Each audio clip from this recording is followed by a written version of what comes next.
Hello, నేను doctor Harish Teneti, maxillofacial surgeon, life coach and వేదశాస్త్రపాత్ instructor. ఈ మధ్య ఒక పెద్ద మెయిల్ వచ్చింది ఒక పెద్ద ఆయన దగ్గర నుంచి. బాగా చాలాసేపు నన్ను తిడుతూ, చాలాసేపు పొగుడుతూ, కన్ఫ్యూజ్డ్గా ఒక పెద్ద మెయిల్ వచ్చింది. మీరు చెప్పేవన్నీ బాగానే ఉన్నాయి, అందులో కొన్ని మిస్టేక్స్ ఉన్నాయి, అయినా కూడా కొన్ని విషయాలు నేను వీడియోలు బాగా ఓపిక్గా చూశాను. నాకు అర్థం కావాల్సింది ఏంటంటే, మీరు చెప్పేవన్నీ బాగున్నా ఎందుకు చాలామంది మారలేకపోతున్నారు, ఎందుకు ఇలా మీరు దేవుడనో భక్తనో లేకపోతే ఇంకోటనో చెప్తున్నారు. మీరు అలాంటివన్నీ ఉంటే మరి మీరు చెప్పే మాట వింటే అందరూ మారిపోవాలి కదా అని చెప్పి ఒక మంచి క్వశ్చన్ వేశారు. ఐ థింక్ ఇట్లాంటి డిస్కషన్ అవసరం. కొంతమందికి నచ్చకపోవచ్చు, కొంతమందికి నేను చెప్పేవి ఇష్టం లేకపోవచ్చు, కొంతమందికి చాలా బాగా నచ్చచ్చు. కానీ ఈ ప్రాబ్లం మాత్రం అందరిది. అందరికీ అన్నీ తెలుసు. ఈ రోజుల్లో మోటివేషనల్ స్పీకర్స్ ప్రతి ఇంట్లో ఉన్నారు. ప్రతి వాట్సాప్ మెసేజ్లోనూ ఏదో ఒక మోటివేషనల్ స్పీకింగ్ అవుతోంది. అందరికీ అన్ని విషయాల మీద ఎంతో కొంత అవగాహన ఉంది. అయినా కొంతమందికి అన్నీ తెలిసినా ఎందుకు చెయ్యలేకపోతున్నారు, ఎందుకు సాహసం చేసి ముందుకు వెళ్ళి వర్క్ చేయలేకపోతున్నారు, రిజల్ట్ రావట్లేదు ఎందుకు? ఇది చాలామందికి ఉండే సమస్య. దీన్నే ఇప్పుడు ఎనాలిసిస్ పెరాలిసిస్ అని చెప్తారు. ఎనాలిసిస్ పెరాలిసిస్ అంటే ఏంటంటే, ఆ సబ్జెక్ట్ మీకు అన్ని అవగాహన తెలిసిపోయినప్పటికీ చాలా ఆలోచించి ఎనలైజ్ చేస్తారు, కానీ దాని మీద ఏ యాక్షన్ తీసుకోలేక పెరాలిసిస్ అయిపోతుంది. ఏమీ పని చేయలేకపోతున్నారు. ఒకవేళ మీరు జిమ్కి వెళ్ళి బాడీ పెంచాలి అనుకున్నారనుకోండి, దాని గురించి ఇంకా అన్ని రకాల వీడియోలు చూసి ఆయన గొప్పవాడు, ఈయన గొప్పవాడు, అలా అయితే బాగుంటుంది, ఇలా అయితే బాగుంటుంది, అక్కడ గొప్ప ఇక్కడ గొప్ప అని అన్నీ తెలుసుకుని, ఓహో 6 ప్యాక్ అయితే ఇలా తినాలా, ఈ ప్రోటీన్ తీసుకోవాలా, ఈ డైట్ చేయాలా, ఈ షేక్ తాగాలా, లేకపోతే క్రియాటిన్ తీసుకోవాలి, రకరకాలుగా అన్నీ తెలిసేసుకుంటారు. కానీ ఏది చెయ్యాలో తెలియక స్టక్ అయిపోతారు. లేదా ఒక 2 రోజులు స్టార్ట్ చేస్తారు, అప్పుడు అర్థమవుతుంది, ఓహో ఇది ఇన్స్టాగ్రామ్లో యూట్యూబ్లోనూ చూపించినంత ఈజీ కాదు బాడీ తయారు చేసుకోవడం, చాలా టైం పడుతుంది అని.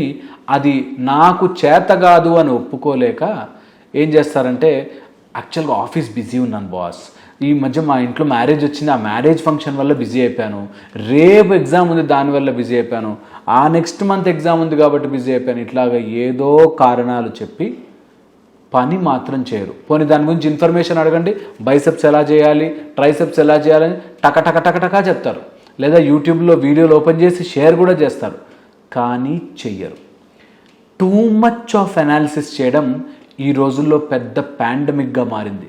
ప్రతి వ్యక్తి, మీరు కావాలంటే ఏ తల్లిదండ్రులైనా కూర్చోబెట్టాడు కానీ మీ పిల్లలు ఎలా ఉన్నారని, వాళ్ళకి అన్నీ తెలిసినట్టే పోజులు కొడతారు, కానీ ఎందుకో మార్కులు రావు, లేకపోతే సక్సెస్ కారు, లేకపోతే ప్రతిదానికి కోపం వస్తుంది, ప్రతిదానికి ఇరిటేట్ అవుతారు అని చెప్తారు మీకు. ఎందుకు అంటే this is called analysis paralysis. Too much of analysis on anything. కోడిగుడ్డు మీద ఈకలు పీకినట్టుగా ప్రతి దానికి కూడా ఒక అనాలిసిస్ చేసేసి చాలా తెలివి పెట్టేస్తున్నాను అని ఫీల్ అయిపోయి కొంతమంది ఒక రాంగ్ డైరెక్షన్లో వెళ్తున్నారు. సో ఈరోజు మనం మాట్లాడుకోబోతున్న వీడియోలో ఇవి ఎవరికి ఉంటాయి, ఇలా ఎందుకు జరుగుతుంది, అన్నీ తెలిసినప్పటికీ నేను ఎందుకు చేయలేకపోతున్నాను, ఇది ఎలా ఉంటుందంటే ఆత్మజ్ఞానంలో ఉంటుంది. ఆత్మజ్ఞానం గురించి తెలిసినా ఎందుకు నాకు ఆత్మ అంటే ఏంటో తెలియట్లేదు అని ఎలా ఉంటుందో, అలాగే ఈత రావడానికి పుస్తకం మొత్తం చదివిన, హౌ టు స్విమ్ అనే బుక్ మీరు 10 సార్లు పైకి కిందకి చదివినా నీళ్లలోకి దిగకపోతే మీకు ఎలా అయితే స్విమ్మింగ్ రాదో, అలాగే ఎన్ని విషయాలు తెలుసుకున్నా మీరు దిగి చెయ్యకపోతే రాదు, చేత కాదు. ఎప్పుడు కూడా థియరీ అండ్ ప్రాక్టికల్. థియరీ ఒక్కటే వచ్చినా సరిపోదు, ప్రాక్టికలే డైరెక్ట్గా చేస్తా అన్నా కుదరదు. థియరీ అండ్ ప్రాక్టికల్ ఉండాలి. అలాగే మీరు ఏదైనా చెయ్యాలి అనుకుంటే, ఏ పనినైనా చెయ్యాలి అనుకుంటే దాని గురించి ముందు కొంచెం తెలుసుకోవాలి. తెలుసుకున్న దాన్ని అప్లై చేయడం రావాలి. ఈ రోజుల్లో జనాలు ఎలా ఉన్నారంటే, I am thinking to do, I want to do, I am planning to do, అన్నీ ఇలాగా చేస్తున్నా, చెయ్యబోతున్నా, రేపు చేస్తాను, మంచి రోజు చూసి చేస్తానని చెప్పి చెయ్యబోతున్న దాని గురించి చెప్తారు, కానీ ఏం చేస్తున్నారో దాని మీద ధ్యాస పెట్టట్లేదు. సో ఇది వెరీ వెరీ ఇంపార్టెంట్. యూత్ ఎవరైనా సరే వింటున్నట్లయితే మీరు అనుకుంటుంటే చేసినట్టు కాదు, మీరు దాని గురించి రాసుకుంటుంటే చేసినట్టు కాదు, మీరు దాని గురించి మాట్లాడుతుంటే చేసినట్టు కాదు, మీరు చేస్తేనే చేసినట్లు. సో మీరు ఏదైనా తెలుసుకుంటే కొత్త విషయం, దాన్ని అప్లై చేసి చూడండి. Put it in work. మీరు వర్క్ చెయ్యకపోతే, మీరు ఎన్ని రోజులు ఎన్నో విషయాలు చాలా తెలివిగా ఇంటెలిజెంట్గా మీకు అన్నిటి విషయాల మీద అవగాహన ఉన్నట్టు అనిపించినా మీరు చెయ్యలేరు.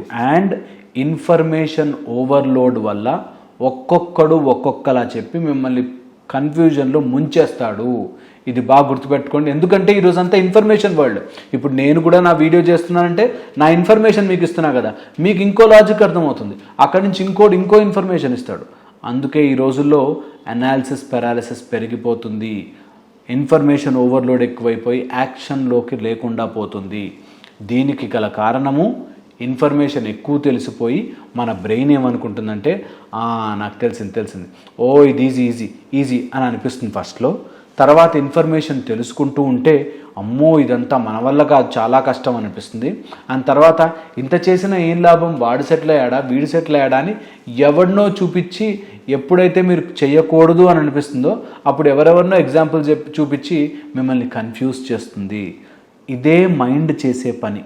ఫస్ట్ ఇన్ఫర్మేషన్ తెలుసుకున్నప్పుడు ఎక్సైటింగ్గా ఉంటుంది, దాని తర్వాత మీరు ప్రయత్నం చేసినప్పుడు అమ్మో ఇది కష్టంగా ఉంది అని అనిపిస్తుంది. ఎప్పుడైతే మీకు కష్టంగా ఉంది అని అనిపిస్తుందో ఇంక దాని దగ్గర నెగిటివ్ అన్నీ మీకు పంపిస్తుంటుంది అనమాట. వాడు చేశాడు తొందరగా ఇలా అయిపోయింది, ఈ బిజినెస్ పెట్టాడు ఫెయిల్ అయిపోయింది, అందుకే నాకు దీని గురించి ఇంకా అవగాహన రావాలి అని ఇంకా తెలుసుకోవడం ప్రయత్నం చేస్తారు. ఇంకా ఎప్పుడైతే తెలుసుకోవడం ప్రయత్నం చేస్తారో మీ మైండ్లో ఇంత ఇన్ఫర్మేషన్ ఉందా, ఇంత ఆచరణలో పెట్టాలా, నా వల్ల కాదు బాస్ అని గివప్ ఇచ్చేస్తుంది. అందుకే ఎప్పుడు కూడా టూ మచ్ ఆఫ్ ఇన్ఫర్మేషన్ తెలుసుకోవద్దు. మీరు ఎగ్జామ్లో మీరు కాలేజీలో చూస్తే ఒక చాప్టర్ వైజ్ మీకు ప్రాక్టికల్స్ ఉంటాయి, కొంచెం చేస్తేనే కదా తెలిసేది. అలాగే మీ లైఫ్లో కూడా ఏదైనా కొత్త అంశం తెలుసుకుంటే ఆ కొత్త అంశానికి తగ్గ ప్రాక్టికల్స్ కూడా చెయ్యండి. మీరు దిగి వర్క్ చేయండి. సపోజ్ మీరు బ్రహ్మ ముహూర్తం గురించి తెలుసుకున్నారు, రోజు 3:30కి లేస్తే మంచిది అని తెలుసుకున్నారు అనుకోండి, అట్లీస్ట్ ఒక 41 days చెయ్యండి, మీకు మీరు గమనించుకోండి. లేదా మీకు క్రికెట్ అంటే ఇష్టం అనుకోండి, క్రికెట్లో సపోజ్ మీరు ఒక కొత్త హుక్ షాట్ నేర్చుకున్నారనుకోండి, దాన్ని ఎవరినైనా బాల్ వేయించి కొట్టడం ప్రాక్టీస్ చేయండి. ఎంతసేపు ఫోన్లో చూస్తుంటే మీకు హుక్ షాట్ రాదు, ఎంతసేపు మీరు ఊహించుకుంటే మీకు హుక్ షాట్ రాదు. మీరు ప్రయత్నము చేస్తే తప్ప, మీరు దిగి వర్క్ చేస్తే తప్ప అందులో ప్రాబ్లమ్స్ ఏంటో మీ ముందుకు రావు. ఓహో హుక్ షాట్ ఆడాలంటే ఇక్కడ షోల్డర్స్ బాగుండాలా అని అనిపించింది అనుకోండి, ఆ షోల్డర్కి తగ్గ ఎక్సర్సైజెస్ మీరు చేయాలి. అప్పుడు ఈ నేర్చుకున్న నాలెడ్జ్కి ఇంప్రూవ్మెంట్ వస్తుంది. లేదనుకుంటే మీకు ఎన్నో రకాల కష్టాలు ఫేస్ అవుతున్నట్టు, ఈ లైఫే యూజ్లెస్ అన్నట్టు, మీకు ఏది చెయ్యాలన్నా కూడా సక్సెస్ రాక చాలా ఇబ్బంది పడతారు. ఇదే ఈ రోజుల్లో మన యూత్ని కలిచివేస్తున్న సమస్య. అందరికీ అన్నీ తెలిసిపోయి ఏం చెయ్యాలో అర్థం కాక, ఇలా తెలుసుకున్న విషయాన్ని ఎలా ఆచరణలో పెట్టాలో తెలియక ఇబ్బంది పడతారు. మా దగ్గర జరిగే ప్రోగ్రామ్స్లో కూడా చాలామంది ఇలాంటి యూత్ వస్తారు, ఎంతో కన్ఫ్యూజన్లో ఉంటారు. పోనీ ఒక విషయం చెప్తే ఆ విషయం వాళ్ళకి బాగా తెలుసు, ఇది ఇలా చెయ్యాలి అని తెలుసు, కానీ దిగి చెయ్యలేరు, చేస్తే భయపడతారు. ఒకసారి నెగిటివ్ వస్తే, ఒకసారి రాంగ్ రిజల్ట్ వస్తే ఇంకా దాని వైపుకు వెళ్ళరు. ఇది వెరీ సాడ్ థింగ్. మీరు కనుక ఏదైనా ప్రయత్నం స్టార్ట్ చేస్తే wanting to do, I will think to do, I will try, ఇలాంటి మాటలన్నీ పక్కన పెట్టి నేర్చుకున్న కొంచెమైనా సరే ప్రాక్టికల్గా అప్లై చేయండి. This will help you a lot. పొద్దునే లేవడం మంచిదని తెలుసుకున్నారా, ఓకే, కొన్ని రోజులు లేవండి.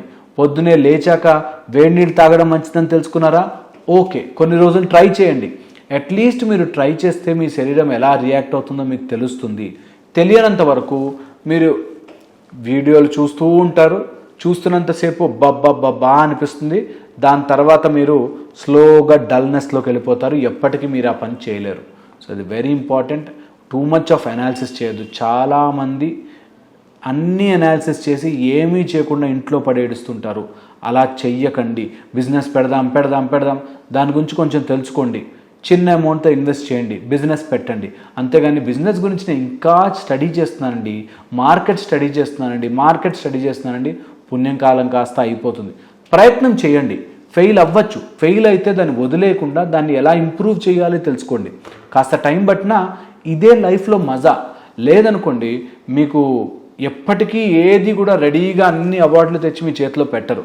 ప్రయత్నం చేయాలి, ఫెయిల్ అవ్వాలి, ఫెయిల్ అయిన దాన్ని మీరు రియలైజ్ అవ్వాలి, దాన్ని కరెక్ట్ చేసుకోవాలి, దానికి కావాల్సిన డిసిప్లిన్ పెంచుకోవాలి, అప్పుడే సక్సెస్ వస్తుంది. లేకపోతే మీరు ఎంతసేపు యూట్యూబ్ వీడియోలు చూసినా, నాలాంటి వాడు ఎంత హీరో అవ్వాలని ట్రై చేసి ఎన్ని విషయాలు మీతో మోటివేట్ చేశారని చెప్పేసినా కూడా మీరు మోటివేట్ అవుతారు, కానీ మీరు లైఫ్లో ఎప్పటికీ ముందుకు వెళ్ళలేరు. ఎందుకంటే మీరు ఆచరణలో పెట్టలేరు. కాబట్టి మీరు కంపల్సరీగా ఫెయిల్ అయ్యే ఛాన్సెస్ ఎక్కువ ఉంటాయి. అందుకే డోంట్ వాంట్ టు డూ లేదు, ట్రై టు డూ లేదు, you have to get down and do. చెయ్యాల్సిందే. ఒక్క అడుగన్నా ముందుకేయండి. దెన్ మీకు ఆ ఎనాలిసిస్ పెరాలిసిస్ నుంచి బయటపడతారు. అండ్ టూ మచ్ ఆఫ్ ఆలోచనల కంటే ఒక్క పని చేయడం చాలా బెటర్. ఫెయిల్ అయినా పర్లేదు, బట్ ట్రై చేస్తూ ఉండాలి. ఎప్పుడు ట్రై చేయాలి. ఎప్పుడైతే ఈ అలవాటు పోతుందో, మీకు టూ మచ్ ఆఫ్ నాలెడ్జ్ కోసం యూట్యూబ్లు చూస్తారో ఫెయిల్ అయిపోతారు. అందుకని డోంట్ డూ దట్. నా వీడియో చూస్తే నేను చెప్పిన లాజిక్ ఒకటి తీసుకుని దాన్ని అప్లై చేయండి మీ లైఫ్లో. నేను చెప్పిన వీడియోలో ఏదైనా చూసి సపోజ్ మీకు ఒకటి నచ్చింది, ఆ పాయింట్ తీసుకుని దాన్ని అప్లై చేయండి. డైలీ ప్రాక్టీస్ చేయండి. డైలీ ఒక 10 minutes అయినా ప్రాక్టీస్ చేయండి. అలా మీరు యాక్షన్లో పెట్టకపోతే వింటున్నంతసేపు బాగుంటుంది, అది అయిపోయిన తర్వాత మర్చిపోతారు. అండ్ ఇంకొకళ్ళు ఎవరో వచ్చి ఇంకోలా చెప్తారు. ఈ మధ్య కన్ఫ్యూజన్లో ఎలా తయారైపోయాయంటే ఓం అనకూడదు, అవుమనాలి, అవుమనకూడదు, అవుమనాలి, ఊమనాలి. ఈ టైప్లో 100 మంది 100 రకాలుగా చెప్తారు. కన్ఫ్యూజ్ అవ్వద్దు. ఒక గురువుని తీసుకోండి, ఆ గురువు చెప్పింది ఫాలో అవ్వండి, అప్లై చేయండి, రోజు ప్రాక్టీస్ చేయండి, సక్సెస్ వస్తుంది. ఓకే, ఇలా గనక మీరు థాట్ ప్రాసెస్లో ఇరుక్కుపోయి అన్నీ తెలుసు కానీ ఏమీ చేయలేకపోతున్నాను అంటే మాత్రం తొందరగా బయటపడండి. లేకపోతే that will become a disease. Thank you so much ఓపికగా విన్నందుకు.